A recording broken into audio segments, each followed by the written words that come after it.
Цвеќарството или така нареченото цветно земјоделство како дисциплина на хортикултурата се занимава со одгледување на цветни и декоративни растенија за градини како и за производство и трговија со цвеќиња, сочинувајќи ја цветната индустрија. Денес во приказна ќе зборуваме за цвеќарството.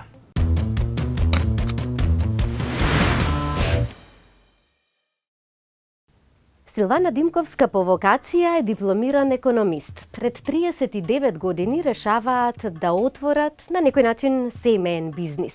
Всушност, секој член од семејството си има своја професија, но сите се тука да помогнат кога тоа е потребно.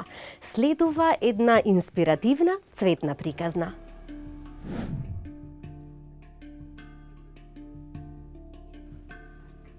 Тоа беше еден далечен декември, 2 декември 1985 година, сосема случајно, барајќи работа, инаку по струка сум економист, дојдовме на идеја да отвориме цвеќара. Некако ми се гледаше многу несоодветно на мојата струка, меѓутоа со време се научи и еве го оди. Да се обстои толку време на македонскиот пазар не е едноставно. Па не е лесно.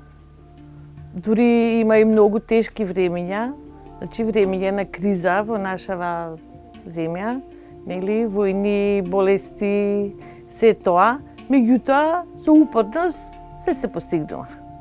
Потребна е едукација, да се следат трендовите, но и собствена фантазија, односно креативност. Па тука се комбинирани работите, значи со текот на времето одеше, меѓутоа доколку некој нема фантазија и желба за нешто убаво да направи, не може да се оствари долгорочниот бизнис. Со секој нов тренд, да го кажам, се менуваат и видот на цвеќињата, се менуваат и начинот на пакување, сосема нешто ново, различно од минатите години. Така да постојано имаме нешто ново. Порано луѓето повеќе купувале цвеќе за себе, а сега почесто тоа го прават за да подарат некому. Когарежаното се уште води ружата, розата, да ја кажам, во најразлични варијанти, додека во последно време од саксиското во тренд е орхидејата. Има и други многу цвеќиња, луѓето ги познаваат цвеќињата, што е за пофалба и знаат точно што сакаат и што им треба. Така да тука сме да им удоволиме.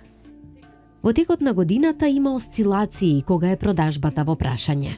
Највеќе работа има некаде од ноември, кога почнуваат празниците, па се до мај, кога се свадбите, матурските и сите други настани. За оние луѓе кои размислуваат да почнат бизнис со цвеќе, Силвана ќе порача. Да, зошто да не? Ние сме имале многу вработени, што од кај нас тргнале и отвориле цвеќари и секогаш сум тука да им помогнам и со совет и со се што им треба.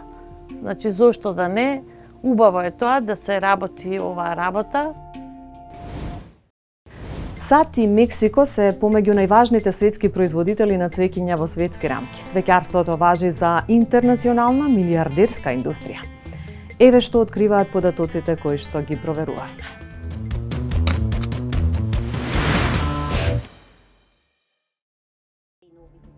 Цветната култура го опфаќа процесот на одгледување и продажба на цвеќе и цветни аранжмани. Цвеќарството како дел од градинарството може да стане профитабилна производствена дејност. Уште во минатото цвеќињата биле одгледувани и како украси, но и како зачин. Се користеле и при лекување или биле дел од најзначајни обичаи. Цвеќарството е дел од хортикултурата. Дел од хортикултурата, нагласувам, затоа што многумина, дури мои колеги, сметаат дека хортикултурата е исклучиво хортикултурно уредување, односно цвеќарство, а не е така. Во хортикултура спаѓаат свежиот зеленчук, свежото овошје, трпезното грозје, цвеќето и тревниците. Значи, ние го произведуваме репроматеријалот за хортикултурното уредување. Тоа е цвеќарството. Масовно производство на цвеќе. Големината на пазарот на цвеќиња и украсни растенија во Европа беше процената на 7,73 милиарди американски долари во 2022 година. Се предвидува дека пазарот на цвеќиња и украсни растенија во Европа ќе надмине 14,35 милиарди американски долари до 2032 година. Кога ги почнувам предавањата со моите драги студенти, тргнувам токму од тука, дека стандардот на една земја, економскиот развој, се гледа по тоа што одгледуваат. Најсиромашните земји ги одгледуваат житните култури, нели, за леп насушен живееме. Земјите во развој, во кои припаѓаме и ние, се занимаваат со градинарство, овоштарство и помалку цвеќарство. Меѓутоа, високо развиените земји, а тие се бројат на прстите на една рака, се занимаваат безмалку исклучиво со цвеќарство. Тоа не значи дека кај нив се произведуваат цветните култури. Обично наоѓаат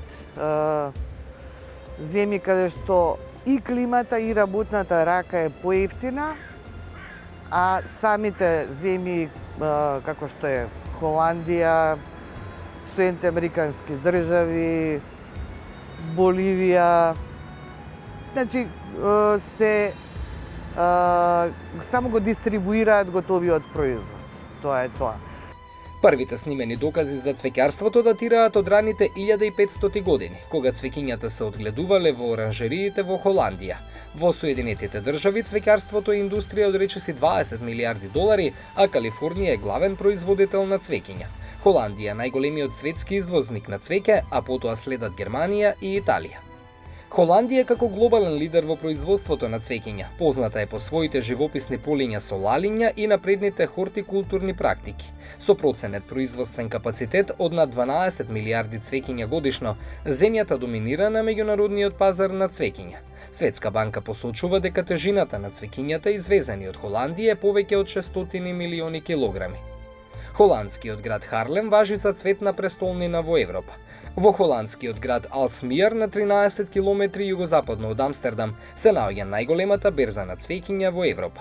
Во деновите пред Свети Валентин и 8 март, вообичаено таму се купуваат и продаваат над 100 милиони рози, 100 милиони лалиња, 100 милиони други цвеќиња и уште 20 милиони растенија во сакси. Розите и орхидеите важат за највредни цвеќиња во оваа индустрија. Во светот во многу земји постојат цветни градини кои се вистинска туристичка атракција. Ова е нотарката Елена Милошева, која е голем љубител на цвеќиња. Го посетивме и таму буквално губеш смисол за време, можеш да одеш рано наутро, да загубиш смисол за време и да си таму цел ден. Тоа е еден огромен простор, каде што буквално ти треба цел еден ден да го прошеташ тоа и да го видиш. Тие фигури да ги видиш, тие фонтани направени, неописливо. Таа за приказна го сподели искуството за неверојатната цветна градина во Дубај. Покрај другите места кои што ги посетивме во Дубај беше и Miracle Garden, а тоа е цветната градина, каде просто си вчудовиден од тие прекрасни убави фигури кои се цели со цвеќиња. Тука имаш штрумфови село, цело со цвеќиња направени, каде и покрај децата многу уживат и возрастните и буквално се чувствуваш како во една бајка. Тие балерини, огромни фигури, каде цвеќињата мислиш дека ќе ти прозборат и така се вртат, играат со звуците на музиката. Просто преубаво чувство да тоа сето го видиш и го доживееш. Сите тие што ги гледаме ние на телевизија, Дизни принцези, се таму преточени, но само во цветови. Стварно едно преубаво чувство да може да го видиш и да го доживееш. Впечаток ми остави тоа што ми беше многу чудно за тие високи температури, таму да има такви цветови. Цветовите кои што ги имаме и ние овде превладуваат таму, само што на вистина кога ги гледаш мислиш дека тие се како пластични, а не се пластични, кога ќе одеш до нив гледаш дека тие се природни цветови и тоа ми беше на вистина многу чудно како може на тие високи температури таму тие цветови да успеваат. Нејзината поука е дека ова може да се пренесе и тука во Македонија.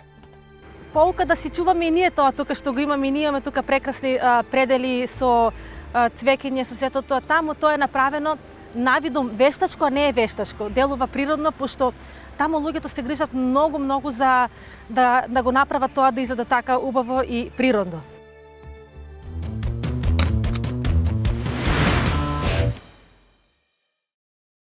Цвеќињата се прекрасни, цвеќарството е многу убаво хоби, но кај вас во вашиот случај прирасна во една убава професија. Како се случи љубовта?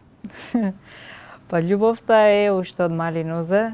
Моите родители имаат пластиници, не знам, ја бев некои 4-5 години, тука почна огромно производство на гербери, на кринови, на кали, карамфили.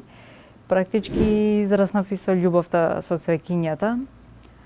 А со орхидеите, виновникот е искрено сопругот кој ми подари на неколку значајни моменти, да кажам, орхидеи. И така почнав и со нив да се влюбувам и да си ги одгледувам и еве прирасна како колекционерство, па сега еве и хоби, а и мал бизнис, да кажам.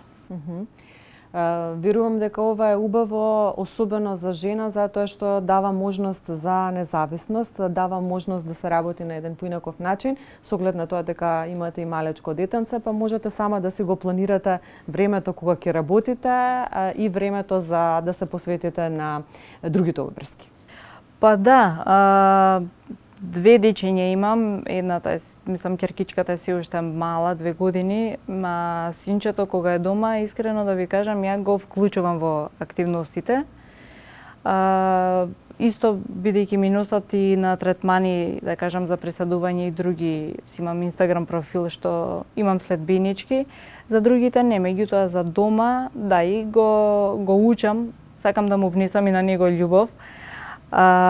И го планирам, точно, да, го планирам времето, меѓутоа некогаш сонот си трпи, си зима замав, затоа што најубаво ми е кога, еве, сум смирена, сите спијат, после 10 ноќе почнувам некогаш и да работам и се заборавам од 2 до 3, а некогаш е тоа во текот на денот, да кажам, меѓутоа не бирам време доколку имам работа, али пак гледам да имам некој си термин што ќе биде посветен на нив, затоа што ги имам навистина многу и морам да се посветам барем дневно 2-3 часа, бидејќи се специфични или за одгледување и за одржување во однос на воденувањето, така да морам да им се посветам и на нив исто како што, да кажам, како на жив човек. Која беше првата орхидеја која што ја добивте? Не е тука. Таа е една бела и моментално ми е дома во поголема така саксија. Моментално е во статус на мирување, а инаку цветот и трае 7 месеци. Не ја донесов. Жал ми е што не ја донесов. Колку орхидеи имате сега? Сега 104 моментално имам. Тие се ваши комплетно? Мој комплетно. Да, мој комплетно и иако више нема место, јас пак ќе најдам некој начин да ја надополнам низата, барем до 102-30 да стигнам, па понатаму ќе видиме како ќе биде. И тие како различни видови бараат различен начин на одгледување, различен третман, различни услови. Како се сноѓате во таа насока, како ги комбинирате условите, се со цел цвеќињата да го добијат оној третман кој што навистина им е неопходен? Точно е тоа. Јас имам одредено кои орхидеи дома каде ќе ми стојат, затоа што, да кажам, еве дендробиумот не бара многу силна светлина, па малку ми е во позатемнет дел, да кажам. Тука ми е и цимбидиумот, и онцидиум. Тие ми се на една страна, па да кажам камбриите ми се на една страна и така уствари си правам и јас некаква шема во врска и со наводенување и со кога, да кажам, е период за еликсири, кога е за подхранување, така да мора некако да се уклопат сите според потребите што се и за местоположбата и за еве за наводенувањето да кажам и сончева светлина. Кај нас често пати луѓето кои што сакаат, се восхитуваат на орхидеите, кога ќе ја купат или кога ќе ја добијат на подарок, кажуваат дека многу тешко се одржуваат. Дали е вистина така и второ колку може да се најдат продукти кои што ќе ги задоволуваат сите оние степени на грижа на орхидеите со цел да ги имате од почетокот па понатаму во сиот сјај како што ги гледаме кога се расцветани. Вака, јас многу чисто тоа го потенцирам и еве пак ќе кажам, кога ќе се купи орхидеја да не веднаш се вади од нели во најлонче се, да не веднаш се вади тоа најлонче, да се остави малку да се стабилизира барем 2-3 дена. И точно е, значи си има прихрани за секоја фаза, значи има фаза кога треба да се води грижа повеќе за коренова маса или за листовите се дехидрирани, за да се пушти цветна гранка, пупките кога се формираат да не паѓаат пупките, кога се веќе во цвет, да кажам, си постојат посебни еликсири. Јас искрено ги набавувам од странство, претежно ми ги носи брат ми и другарка исто.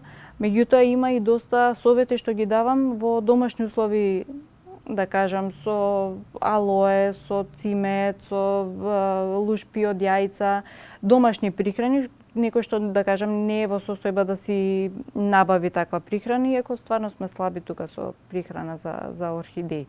За други цвеќиња може би да, меѓутоа за орхидеите сме сиромашни, ајде да кажам, и во однос на супстратот, бидејќи они си бараат и посебна земја. Јас си ја мешам, си ја правам самата, си го правам супстратот. Да кажам, за филанопсисот бараат исто повеќе дренажа да има во самата саксија и е поспецифично за филанопсисот затоа што мора да бидат во провидни, за да имаат проток на светлина самите корења за да не скапуваат. Додека, еве да кажам, други типови на орхидеи имаат различен вид на корење кои што треба да се заштитени од сончевата светлина. Така да треба да си стварно посветен на нив и малку да знаеш како треба да се чуваат. И еве кога веќе зборуваме за орхидеите, едно практично искуство кое што би сакала да го споделиме, често пати кога се купува се тргнува од цветот. На што треба да обратиме малку повеќе внимание кога купуваме орхидеја, да не биде фокусот на цветот, бидејќи често пати корењата, лисјата многу повеќе зборуваат за квалитетот или состојбата во која што се наоѓа цвеќето кое што го купуваме. Така. Значи, да, нас не купува шаренилото, да кажам, меѓутоа треба да се обрне внимание на самиот лист, дали е мек, дали е цврст, бојата на листот, колку е потемен, да кажам, толку е поздрава самата орхидеја, да има доволно корења. И многу важно е да се прегледа да не има вошки, пајак, штетници, да, затоа што не е проблемот, не е важно ни цената е ефтино и скапо, проблемот е што ќе ви ги зарази другите орхидеи. Мислам дека штетниците се најважни број 1, затоа што прво немаме ни доволно индициди за да се третираат, исто така да се внимава на самите листови и на корењата. Значи тие три работи се многу важни, затоа што повторно ќе даде цвет, повторно ќе процвета, повторно ќе даде цветна гранка, меѓутоа процесот е многу подолг, така доколку е болна, да кажам, самата орхидеја или ако е дехидрирана. Колку климатските промени влијаат на орхидеите? Знаеме дека влијаат на целата планета, еве гледаме и ние сме сведоци последниот период што се случува во поглед на временските прилики и неприлики. Колку тоа знае да се одрази и на нив, а и на другите видови на растенија? Да, мислам дека се тука малку по-исчувани, истинтрани орхидеите, секако трпат промени, тоа е неминовно. Меѓутоа, кога ние ќе им создадеме поволни услови дома, да кажам, постојана температура, нели сега летно време, да не ги пече многу директно сонце и, например, зимно време е мрзењето, мислам, не смеат да се допираат цветовите и листовите. Докога ќе им создадеме ние дома поволни услови, они може да функционираат. Меѓутоа, дур се во раст, на вистина, во тие огромни пластиници, хангари, што се, сигурно трпат некакви промени, побавно да кажам да растат, меѓутоа веќе кога ние имаме готов продукт, жално е да не го искористиме моментот да знаеме како да се погрижиме за да ја имаме дома на подолго време. Цветниот пазар во светски рамки бележи силен развој, станува збор за нешто што е многу значајно за многу економии во светот. Особено би сакала да ја споменам Холандија, која што се смета за една од земјите не само во Европа, туку и во светски рамки како извозник на цвеќиња број 1. Таму има дури факултетско образование за оние кои што сакаат да се занимаваат со цвеќарство. Како е кај нас? Како стекнувате виштини? Како добивате знаења за одгледување на цвеќињата? Да, многу е жално затоа што сме сиромашни со такви знаења. Јас што научив беше од интернет. Мислам, тоа се сати, денови, ноќи поминати на интернет. Имав една тетрадка што не знам каде реновирав, не знам каде ми е изгубена. Значи све сум си запишувала исто како во школа. Значи што правам?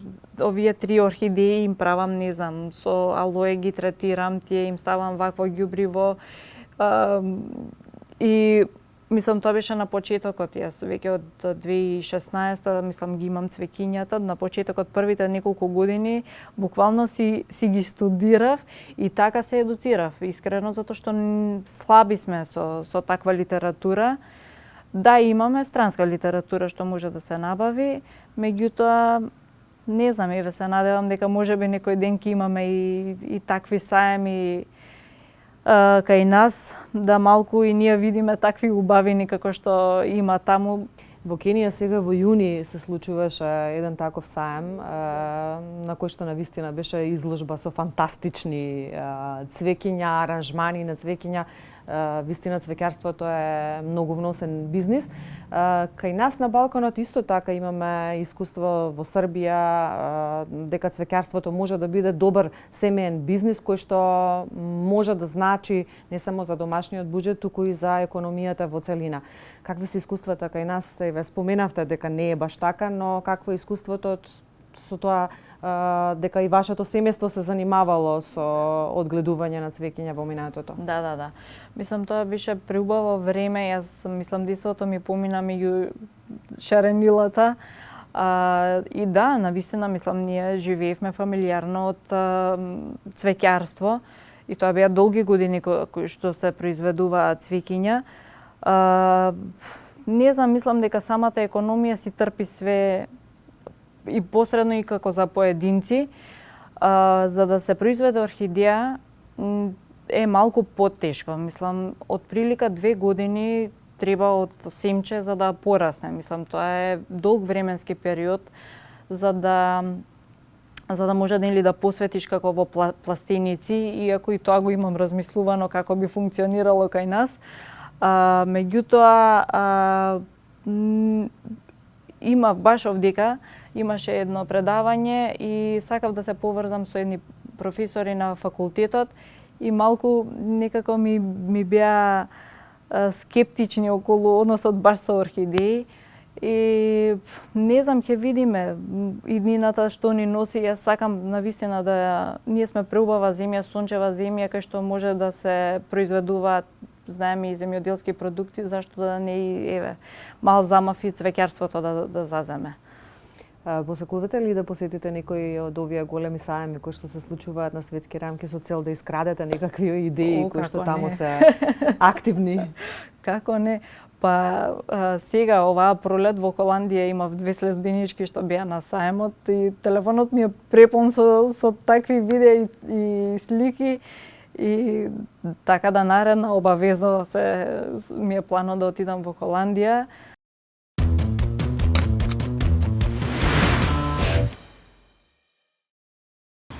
Многу е тешко да ми текне на првото, али едно од омилените како мал ми беше алоe растението, чисто затоа што кога ќе го скршев листот беше како крема внатре и ми беше фасцинантно како може еден лист да има толку сочност во него.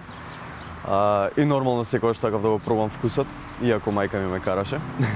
Али да, мислам дека алоето вака од детство ми е едно од растенијата што ми го одбележува тој период.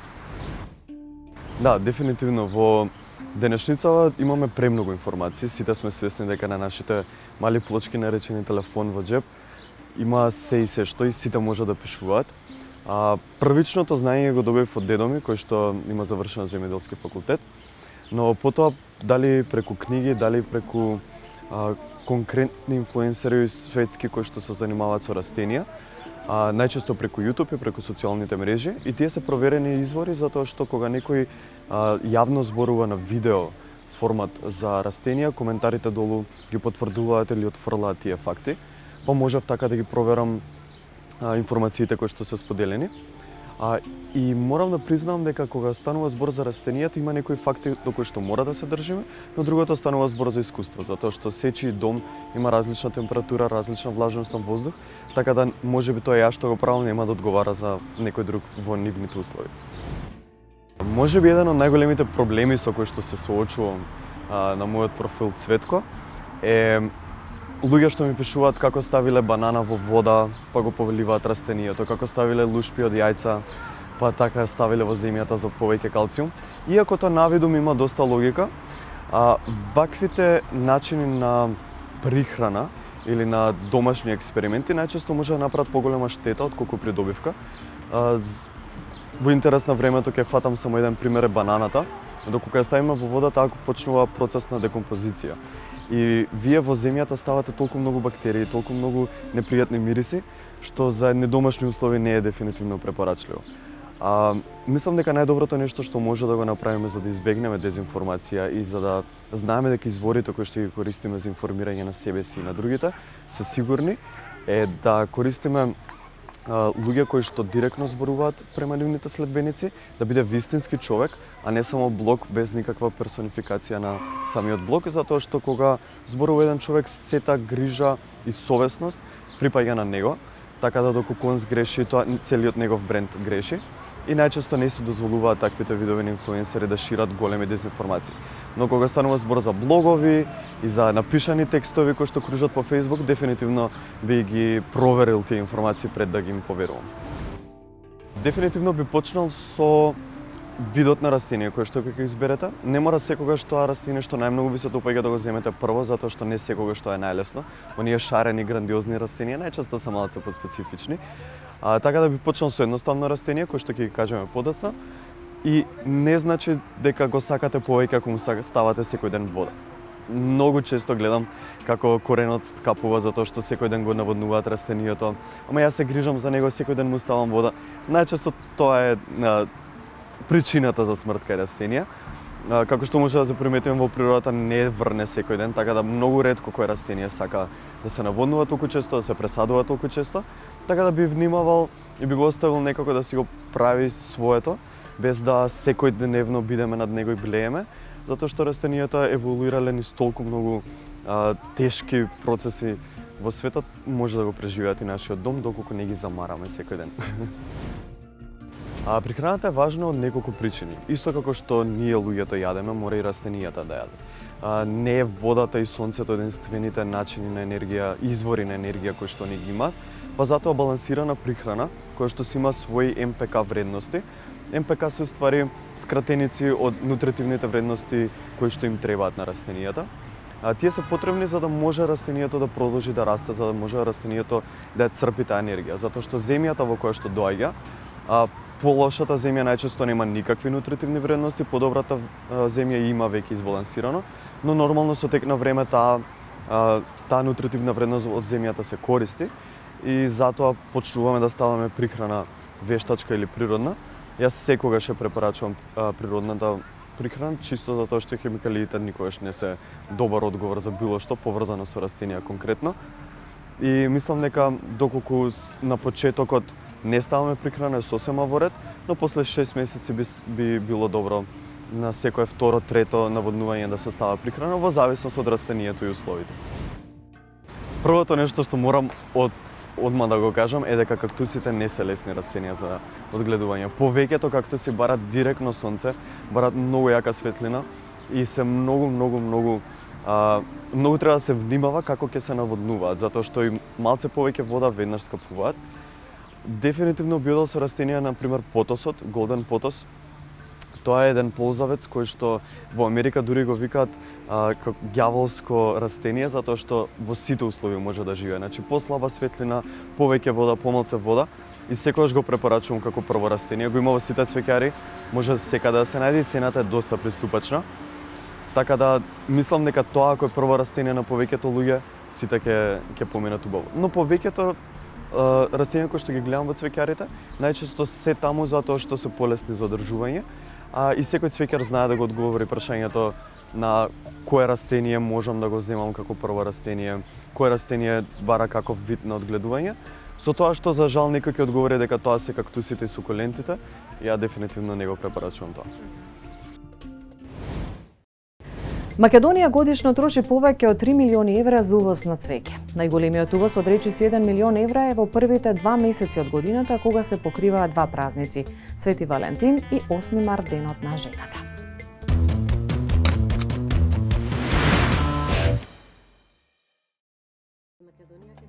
Во Република Македонија производството на цвеќе е во пораст, особено во југоисточниот дел, Струмичкиот и Гевгелискиот регион, каде условите за производство се поволни и овозможуваат производство на квалитетно цвеќе, кое може да биде конкурентно и на светските пазари во однос на квалитетот и цената. Погодни реони се реоните околу водените површини кои служат како бафер, нели, не дозволуваат големи температурни поместувања и овој северно-источниот дел кој има изменето медитеранска клима. Професионалниот избор на лицата кои се занимаваат со цвеќарство го следи и образовното стекнување знаење и вештини. И драго ми е што воведовме нова студиска програма, фактички инсистиравме во новата Фраскатиева класификација да постои профил инженер, земјоделски инженер по хортикултура, досега тоа не постоеше. Или сме овоштари, или сме градинари, или сме цвеќари, значи немавме профил кој како што треба да ги обедини сите овие 3 или 4 дисциплини. Во Македонија претежно се произведува режано цвеќе и тоа карамфил, хризантема, кала, гладиола, гербер. Овие цвеќиња може да се најдат како производ на цветните пазари во цвеќарниците, градинарските центри, кои кај нас се главни пазари за трговија со цвеќе. Кога сме до Македонија, за жал ние ја живееме онаа клетва да се има па да се нема. Еднаш порано бевме на врвот во регионот и во производство на градинарски култури и овошје, па и цвеќе.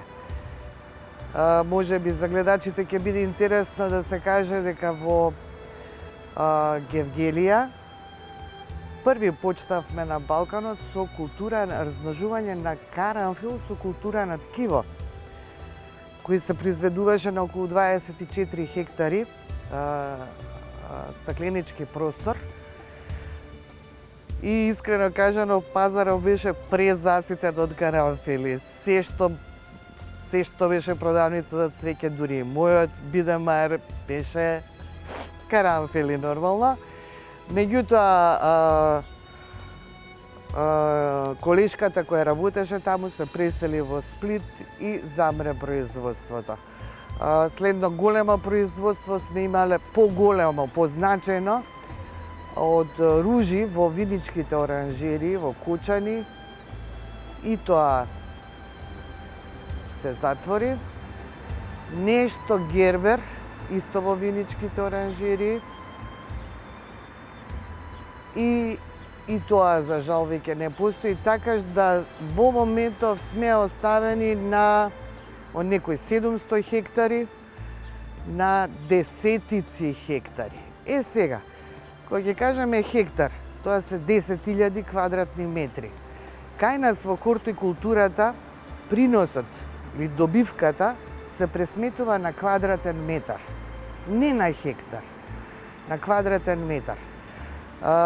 Така што едно семејство со неколку стотици хектари, метри квадратни, може да оствари сосема пристоен приход. Под услов да се системските мерки за поддршка на земјоделството добро решени, како што не се. Во главном младите се љубители на лалиња. Нешто во последниве години сакаат лалиња, сакаат божури, сакаат хортензии и ружата нормална класика, мислам секогаш. Од саксиското цвеќе орхидејата е примат и се не можем да кажем дека знаете како, што им препорачува Инстаграмот тоа купуваат во главно. Да. Има сега некои нови, да кажем, и се враќа модата, нешто што ние пред, да речеме, нашите мајки и баби чувале, па нели во тек на времето сме сврлиле, сега ги враќаме, како сансивериите, мостерите и фикусите.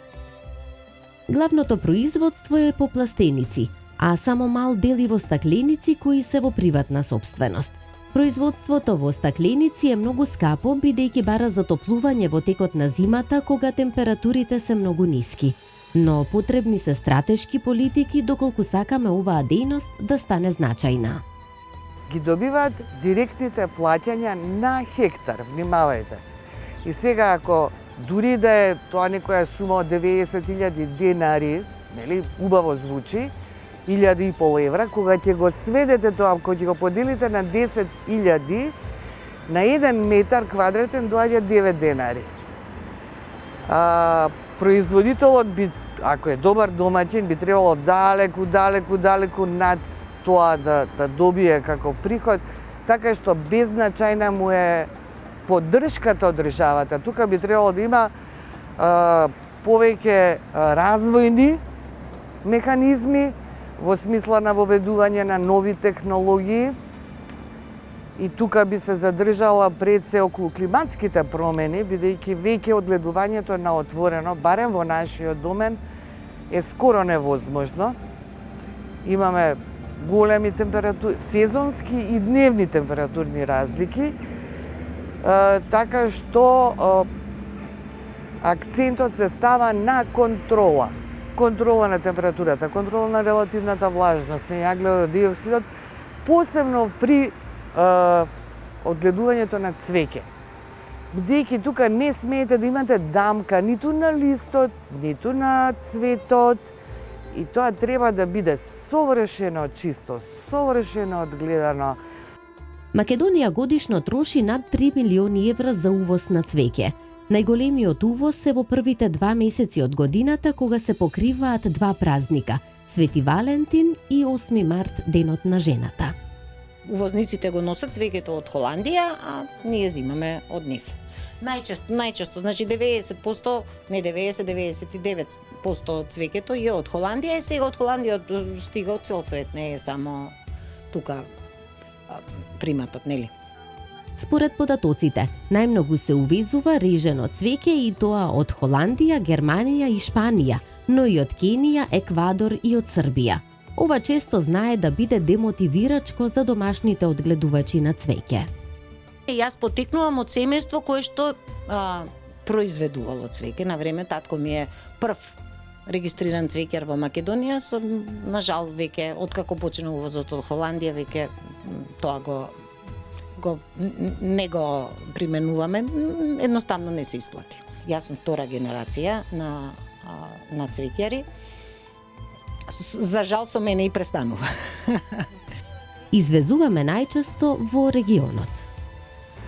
Во моментов тоа би биле едногодишните култури, не перените, туку едногодишните култури, тоа стриктно расат од тие култури. Остатокот го увезуваме кога зборуваме и за режен цвет, што е исклучително чувствителна категорија, и за саксиско цвеќе. извезуваме нешто од расат и тоа пред се на Косово, расат на едногодишни култури, нешто во Грција, многу малку. Меѓутоа, внимавајте, ова се искуствени податоци, статистиката за жал не ги води нешто многу цветните култури, ги имате како семисаден материјал. Расадот, меѓутоа, не е одвоен од, да речеме, градинарските култури, од зеленчукот. Така е ставено на купче. Се останато увезува. Предизвик е да се остане и да се успее во оваа дејност. Па со потрошувачка, со цена, со култура на купување цвеќе. И мислам, ова вака, нели, навидом изгледа дека е, нели, убаво и креативно и све. Да се изработи еден букет, да воопшто да се среди цвеќето, да се одржува, е напорна работа, тешка работа, не е воопшто така убава. И имаме, како да кажем, проблем, едноставно, како и секоја, ние сме занетчи. Тоа што го правиме е, значи, изработено со две раце, не ни го ценат трудот и производот. И покрај посветеноста, сепак не може да присуствуваат на саеми. На жал, не затоа што тоа е за нас прескапо. Да се отиде, порано доаѓа од Холандија, имаше овакво некакви, да кажем, обуки, шоу, нели, да ни покажат, да ни направат. Од една страна, свативме дека нас тоа многу не ни користи, бидејќи нашата работа и нивната работа е сосема различито. Мислам, ние сме во главном 3-5 цвета, нели? И толку тие тоа што ни го покажуваат, тоа е за нас луксус, да. Сончевата светлина е најважниот животен фактор за секое растение. Таа влијае на создавање на хлорофилот, односно зеленилото кај растението. Кога нема светлина, доаѓа до губење на зеленилото. Животниот процес на хранење на растението, односно примање на растворените хранливи материи од земјата и создавање на скроб во листовите е можно само со присуство на светлина. Без светлина за неколку дена ја губи зелената боја, пожолтува и угинува. Топлината пак е фактор од кој во голема мерка зависи интензитетот на растење, развој на растението и сите физиолошки процеси како ртењето, цветањето, оплодувањето и така натаму. Секоја промена на топлината има силно влијание на растението. Студеното време предизвикува нарушување во растот и развојот, а може да доведе и до угинување на растението. Климатските промени влијаат и врз оваа култура од земјоделието. Де факто, целата земјоделска наука се адаптира кон климатските промени, почнувајќи од селекција до доработка или стандардизација на цвеќето. И во таа смисла и го спомнав одгледувањето во заштитени простори да не бидеме зависни од тоа што го нуди климата како фактор за одгледување. И климата и почвата. И воедно да се заштеди на наводнување, бидејќи и почвата и водата се ресурси на кои што и како треба да се внимава. Подготвување на еден букет бара креативност и изгледа навистина магично. Па токму и затоа вака ја заокружуваме оваа цветна приказна.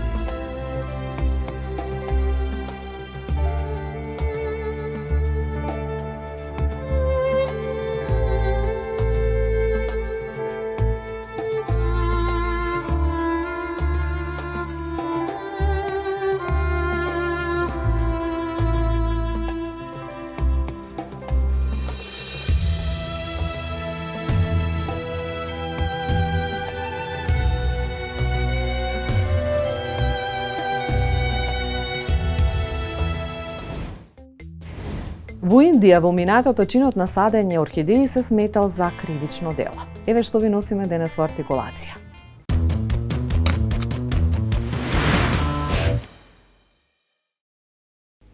Годинава од 4 до 6 јуни во Најроби во Кенија се одржа најголемиот саем за цвеќарство, на кој присуствувале представници од над 75 земји. Кенија важи за цветен центар познат по прекрасни рози, летни цвеќиња и разновидни растенија. Цвеќарството во оваа земја е една од најдобрите индустрии во светски рамки. Годинава во фокусот на саемот главната тема била одржливоста и иновациите во овој бизнис.